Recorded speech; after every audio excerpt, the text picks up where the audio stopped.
Is your pet coughing? Not every cough is harmless.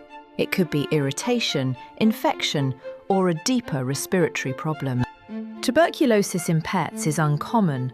Ongoing respiratory symptoms always need proper attention. Watch for signs like coughing, breathing difficulty, weight loss, low energy. Early diagnosis is essential. Visit SKS Veterinary Hospital for specialist consultation and respiratory evaluation. It's not just a profession, it's our passion.